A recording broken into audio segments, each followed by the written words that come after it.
Hello, Omar. Thank you for having me. So I have a question. So I have 6 questions for you. Okay. My first question is, can you tell me about your life where you were born before the refugee camp, and how did you end up in a refugee camp? I was born in Somalia, and when I was about 4 years old, there was a war in my home country. So I have to flee from Somalia and go to the neighboring country called Kenya. So that is, it took us about 3 months to come to the neighboring country, Kenya, and that's where I grew up as a refugee after fleeing from Somalia to Kenya, to the neighboring country. A refugee called Dadaab Refugee Camp in Kenya. Yeah, Okay. thank you.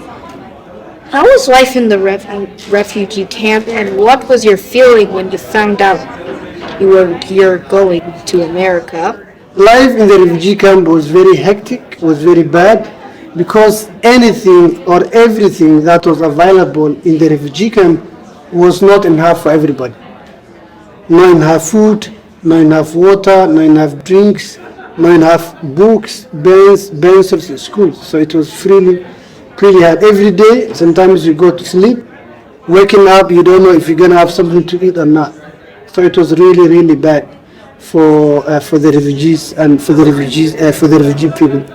When I heard that I was going to be resettled here in the U.S., I had two things. One, I was happy and lucky that I was getting a resettlement opportunity, hoping that I'm going to get better resources and better support. But another sad things about leaving was I was leaving my friends back in the refugee camp behind and everything that I knew behind. So it had good and bad both. Okay. And how did you come up with The Stars Are Scattered, and why did you choose this to be the title of your book? Yeah, as I said earlier, coming up with a title is one of the most difficult things when writing a book. So when stars are scattered, it has two meanings. One, when you are in the refugee camp, sometimes you may have no roof, so you are exposed to the stars and the moon. So we used to see the stars every night. So that's why we used to see how stars are scattered. The second meaning it has is how a lot of refugees fled from their home countries, and they could have been stars on their own, but now they are stars in different world around the world. So they are scattered around the world. A lot of refugees who could have become a star of their own now are scattered around the world, and they're their own stars on their own. Thank you very much. Tell me about these characters. The first one is Hassan, and the second one is Fatuma, and all your other friends in the refugee.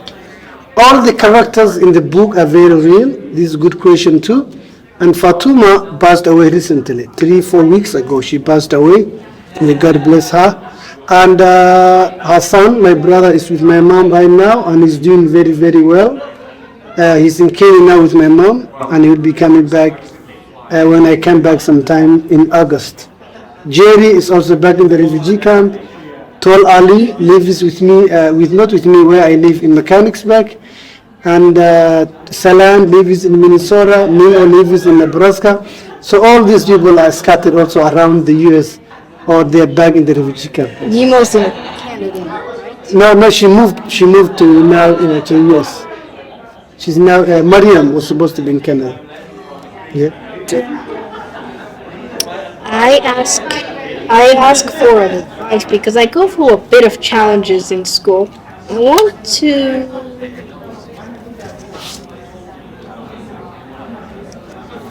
success, but how